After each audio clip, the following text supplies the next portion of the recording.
សួស្តីបងប្អូនទាំងអស់គ្នាជួបជាមួយនឹងលោកគ្រូជាបន្តទៀតថ្ងៃនេះបងប្អូននឹងបានសិក្សាអំពីមេរៀនរំលឹកទី14ភ្ជញ្ជនៈបត្រីស័ព្ទពីលើបើសត្រីស័ព្ទពីលើសផ្សំស្រៈភ្ជញ្ជនៈទាំងពីរនេះបងប្អូននឹងបានយកមកផ្សំស្រៈនៅក្នុងស្រៈទាំង23តួរបស់យើងចំណុចបន្ទាប់គឺការអានព្យាង្គតើឥឡូវកូនអានព្យាង្គជាមួយនឹងលោកគ្រូទាំងអស់គ្នាយើងមានព្យាង្គនៅក្នុងនេះទាំងអស់គ្នាណាមានព្យាង្គអញ្ចឹងកូនអានមុននឹងអានជាទូទៅលោកគ្រូតែងតែឲ្យបងប្អូនទាំងអស់គ្នាបាទឬក៏កូនទាំងអស់គ្នារៀនប្រកបណារៀនប្រកបបាទរៀនប្រកបឲ្យបានច្រើនយើងនឹងបានដឹងបាទបានដឹងពីសូរសំឡេងរបស់ពាក្យនីមួយឬក៏ព្យាង្គនីមួយពីនោះកូននឹងអាចអានបានដោយងាយស្រួល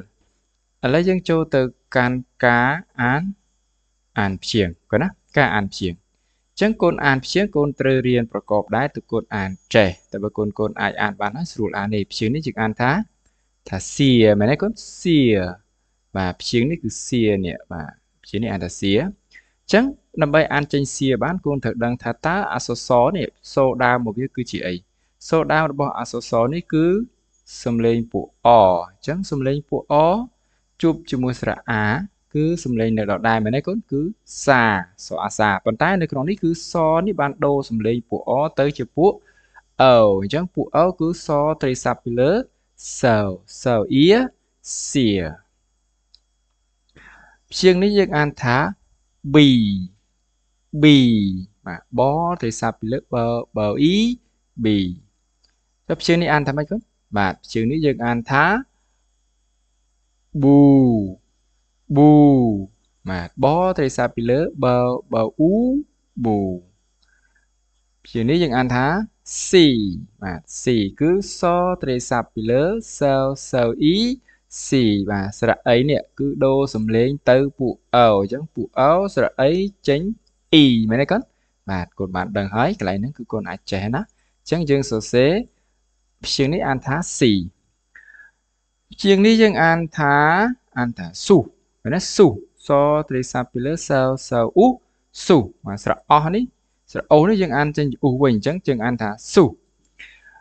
បាទព្យាង្គនេះអានថាម៉េចកូនអានថាបោឬក៏អានថាបូបាទគឺយើងអានថាបូដោយសារតែបសំឡេងពួកអបើយើងអត់បានត្រីស័ព្ទវាគឺសំឡេងអអញ្ចឹងយើងអានបោប៉ុន្តែវាចូលត្រីស័ព្ទគឺយើងអានសំឡេងពួកអវិញអញ្ចឹងបត្រីស័ព្ទពីលើបើអញ្ចឹងបើអូបូបាទស្រៈអោនេះគឺយើងសំឡេងអូណាអានអូវិញអញ្ចឹងព្យាង្គហ្នឹងគាត់អានថាបូព្យាង្គនេះអានថាសុំមែនទេកូនសុំសត្រីស័ព្ទលើសអ៊ុំសុំស្រៈអ៊ុំណាកូនណាសុំព្យាង្គនេះអានថាម៉េចកូនអានថាបោះឬក៏អានថាបួសបាទព្យាង្គនេះយើងអានថាបួសបាទបួសបត្រីស័ព្ទពីលើបើអ៊ូសបួសព្យាង្គនេះវិញគឺយើងអានថាប៊ូបាទដូចព្យាង្គខាងលើដែរណាប៊ូបត្រីស័ព្ទពីលើបើអ៊ូប៊ូចុះព្យាង្គនេះអានថាម៉េចកូនព្យាង្គនេះអានថាបឿបអឺបឿបាទព្យាង្គបន្តទៀតយើងអានថាសូកូននេះសូព្យាង្គនេះយើងអានថាសូមិនមែនសោទេណាអានថាសូកូនណាសូសអានេះយើងមកអានថាសោព្រោះដោយសារតែសពួកអអញ្ចឹងពួកអជួបជាមួយនឹងត្រីស័ព្ទចេញពួកអូអញ្ចឹងកណាអូស្រៈអោចេញអូបាទចេញអូវិញណាកូនណាសូសម្លេងអូអញ្ចឹងដូចពាក្យកូនសរសេរថាគោអញ្ចឹងកើកូនសរសេរមិនសរសេរកើមែនទេកើដាក់ស្រៈអោគោមិនអានថាកោណាកូនអានថាគោអញ្ចឹងត្រង់ហ្នឹងគឺដូចគ្នាណាបើសសំឡេងពួកអយើងអានថានេះបើសិនជាយើងលុបសញ្ញាសក់នេះចេញយើងអានថាសោប៉ុន្តែបើយើងអត់លុបសក់នឹងចេញទេយើងអានថាសូអញ្ចឹងអានសូណាកូនណាបាទព្យាង្គនេះអានថាសុបាទព្យាង្គនេះអានថាស៊ាំព្យាង្គនេះអានថាប៊ីព្យាង្គនេះអានថាស៊ូណាព្យាង្គនេះអានថាបុំបាទបុំឥឡូវយើងចេញពីការអានព្យាង្គបាទចប់ពីការអានព្យាង្គហើយកូនចូលបន្តទៀតចូលទៅដល់ការអាន ការអានពាក្យវិញម្ដងណាចូលទៅការអានពាក្យអញ្ចឹងការអានពាក្យអញ្ចឹងយើងអានពាក្យនេះមើលអានថ្មីគាត់ពាក្យនេះអានថាស៊ំពាក្យនេះអានថាស៊ូពាក្យនេះអានថាស៊ីចុះពាក្យនេះអានថ្មីគាត់ពាក្យនេះអានថាតស៊ូបាទមានពីរព្យាង្គគាត់ណាតស៊ូពាក្យមួយនេះយើងអានថាចៅប៊ីចៅប៊ីហើយព្យាង្គនេះវិញយើងអានថាស៊ីញេព្យាង្គនេះសាប៊ូព្យាង្គនេះភាស៊ីភាស៊ីព្យាង្គនេះពូសាពូសាត្រូវទេកូនបាទអត់ត្រូវទេគឺពូសៀណាកូនណានេះដោយសារតែយើងមានត្រីស័ព្ទពីលើអញ្ចឹងកណាសសំលេងអជួបស្រៈអាយើងអានធម្មតាថាសាប៉ុន្តែបើមានត្រីស័ព្ទពីលើវាដូរសំលេងពីពួកអទៅពួកអអញ្ចឹងសត្រីស័ព្ទពីលើសៅអ៊ីសៀយើងអានថាពូសៀប៊ីយេប៊ីយេកូនណាអានប៊ីយេនេះប៊ីយេយេមានរណាប៊ីយេតាសុំតាសុំពូប៊ូពូប៊ូបាទអានថាពូប៊ូបាទកូនអាចអានបានទេបាទអាចអានបានណាបាទអញ្ចឹងគឺពាក្យទាំងអស់នេះគឺអាចអានបានហើយអញ្ចឹងយើងទៅបន្តទៀតចូលទៅកាន់ការអានល្បះវិញម្ដងគាត់អ្នកការអានល្បះបាទឥឡូវចូលទៅកាន់អានល្បះជាមួយលោកគ្រូសាប៊ូពីរដុំបាទសាប៊ូពីរដុំបូណាដូសាប៊ូបាទបូណាដូសាប៊ូយោធាបាទតស៊ូការពារដីកោះយោធាតស៊ូការពារដីកោះបាទអូខេទេកូនអាចអានបានណាបាទរៀនអានម្ដងហើយម្ដងទៀតជាមួយនឹងវីដេអូរបស់លោកគ្រូកូនមើលចប់ហើយបើអត់យល់ទេមើលម្ដងទៀតកូនណាមើលម្ដងទៀតដើម្បីដឹង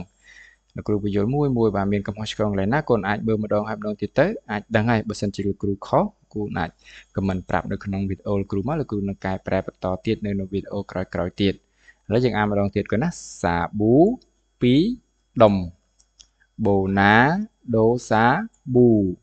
យោធាតស៊ូការពារដីកោះបា